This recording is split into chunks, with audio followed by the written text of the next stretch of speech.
Just take us through your journey. Who is Attila Korosi and how did you get here? Well, my journey started about 30 years ago. I was born in a country called Yugoslavia, and the first 4 years of my life were actually pretty good. My dad had a VHS business, and he was very much into art. And as a result, he made me watch all the Luis Buñuel movies, all the Akira Kurosawa movies. And like it's a high classics, and when you watch those movies and you're 4 years old, you have no idea what's going on. But somehow, I was really attracted to it, and it really got into my subconsciousness. Like I felt that emotion, Yeah. And I was watching everything I was consuming. So the first 4 or 5 years of my life were really good. And then out of nowhere, like a great long-lasting war struck my country. So pretty much since I was 4 until like my teenage years, I grew up in a war and in a war-torn country.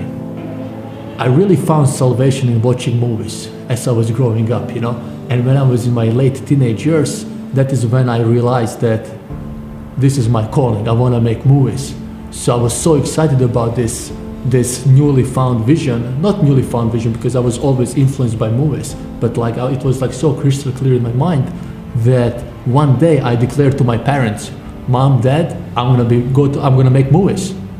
And they look at me and they was like, what you talking about, son? Why don't you be a doctor or a police officer or whatever? But don't talk about filmmaking, it's crazy. Sure.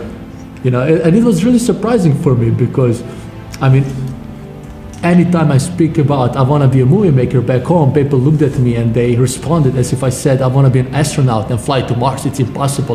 Everybody assured me, even my parents. And now I understand the reason why, because the war and the mindset they had during the war is people just want to survive. It's a practical mindset. It's a very practical mindset for them, So that is after conversing with my parents and with people, I understood for me to become a filmmaker and really pursue my dream on the grander scale, I really have to find a way how to go to America. America where people still believe in dreams. People are not afraid to dream here. Very easy for me to believe, not to lose hope, because when you grow up in war, you tend to get used to these insurmountable obstacles, like impossible means nothing to you, So I was researching, what can I do? And then once I learned that US universities are offering full scholarships for prospective student athletes. And that was my idea. For me to become a filmmaker, I have to become an athlete first. So I was thinking what kind of sport can I do? And after thinking a little bit, I understood that running, I'm gonna be a runner. Because you don't need any kind of fancy equipment. You don't need coaches or crazy nutrition or whatever. As long as you're crazy enough, you can just go out and run around the forest or around the block, It's a sheer willpower. Exactly, sheer willpower and dedication. But it's very interesting because when I set my mind that I want to be a runner, I don't like running, but you see, I understood that's my ticket to America, that's my ticket to making films. I approached my running years as if my life depends on this. It's not like I like it, I don't like it, or it's snowy, or it's 100 degrees outside. It doesn't matter. If I want to get to a certain level in my life, which I set out myself at the time, I don't care if it's 110 degrees. I don't care if it's 10 degrees and snowing or rain or windy.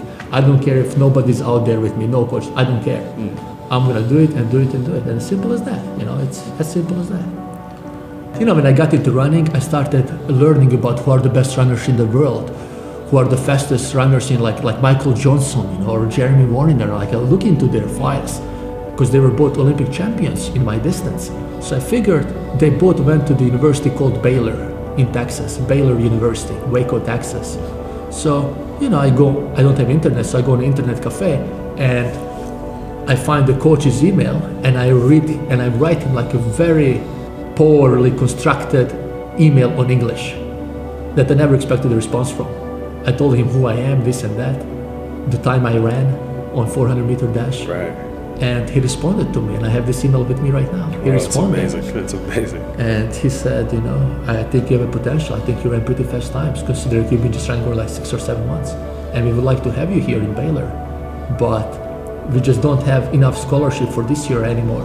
So if you want to wait another year, we can put you in a full ride. But my desire was such that I don't really want to spend much time at home. I really want to get out. So it's very important for me to get a full scholarship and to get to America as soon as possible. And when I told him this, his answer was like, well, unfortunately, we cannot have you here then if you cannot wait another year. But if you would like us, I can put you in touch with another universities in America who are having the same running program or we have connections to, like affiliated with. Sure. And this was really out of blue when a coach from the University of Tulsa, it's a school in Oklahoma, Division I school in Oklahoma, they reached the Golden Hurricanes. He reached out to me, and I was like so surprised. And he was like ready to offer me full scholarship. He just said, I talked with the head coach of Baylor. He told me to give you a full ride.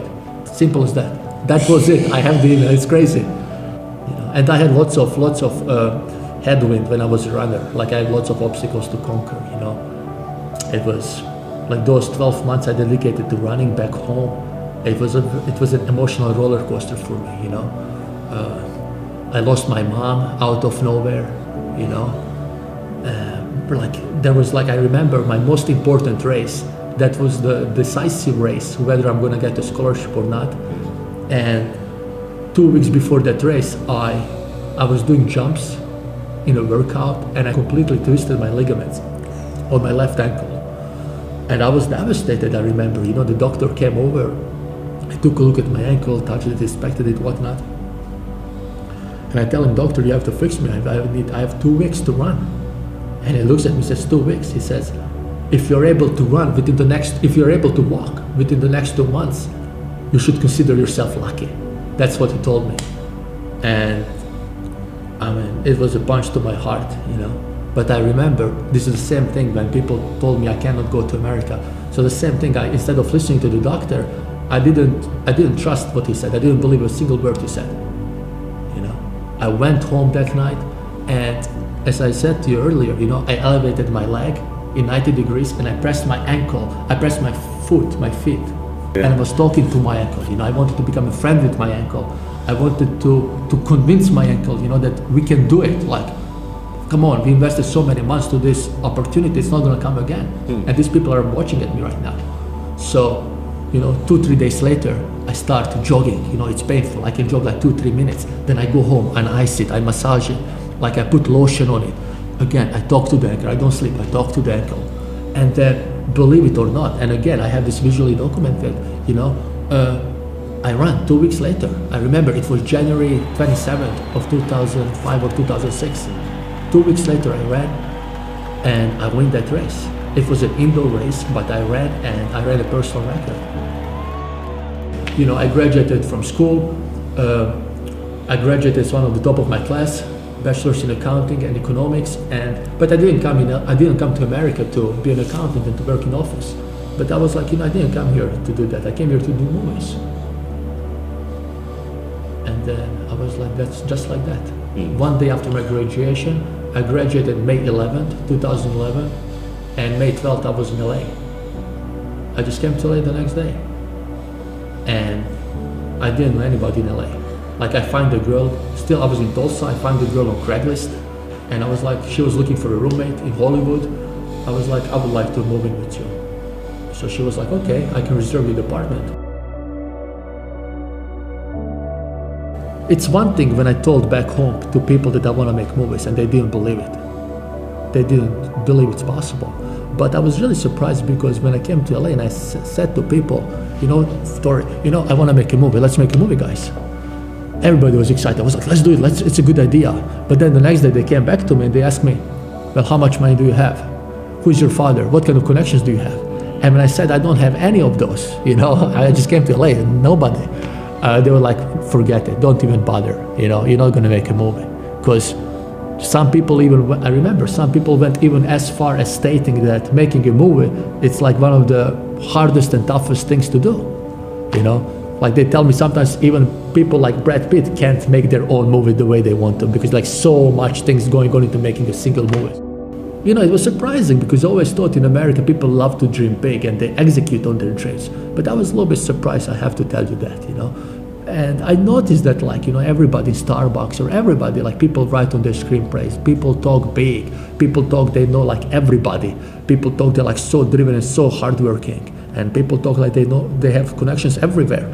But at the end of the day, when it's time to execute, when it's time to show that actually what you have and what you know and what you can do, unfortunately, maybe I just had bad luck, but most of the people I came across, they don't do nothing, they just talk. And this was a very big and great learning experience for me.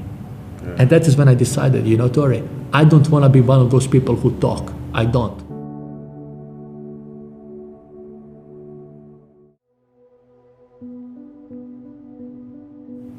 So I went to Best Buy, I bought a camera for like $150 and I made the whole movie. That's it, I made the whole movie.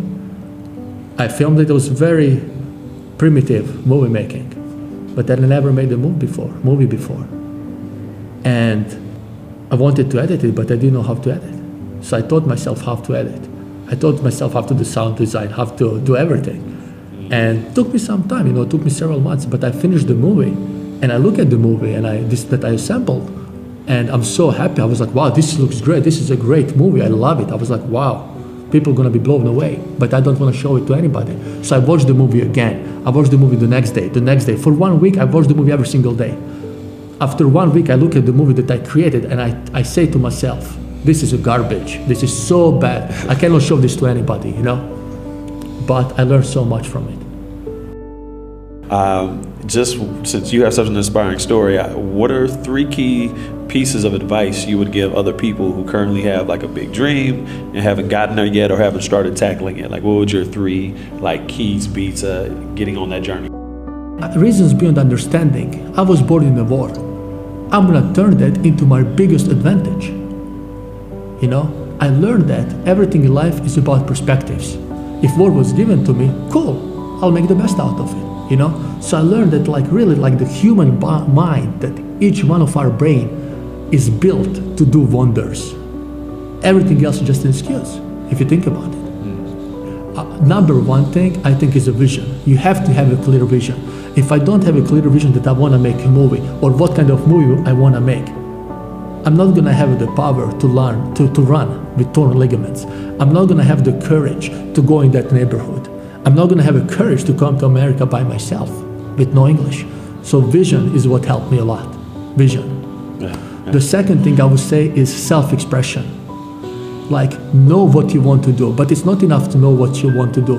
Know it in as much details as possible, because the deeper you can dig down, deep in your soul, and figure out who you are as a person, what are your strengths, what are your disadvantages, weaknesses, everything. The more you know about it, the more when you communicate to another person, they're gonna see you more clearer who are you as a person. So sometimes the words, they are not important, but they see you. As I said earlier, sometimes these people don't understand what I'm saying, but they see the energy and they wanna be part of it. And as for the third thing, I would say, just keep going, you know, just don't give up. You can't give up. And I know it sounds very easy and cheesy and everything, you know, everybody says don't give up. And everybody says, you know, I'm never gonna give up. It sounds so easy, but it's so hard to do. You know? Yeah. So have a vision, number 1, know who you are, number 2, and just keep going. Just keep going, because life is so short. You know, you're gonna be like 50, 60 years old, and you don't wanna be one of those people like you're 60 years old and then you're regretting all your missed opportunities. You know, just keep going.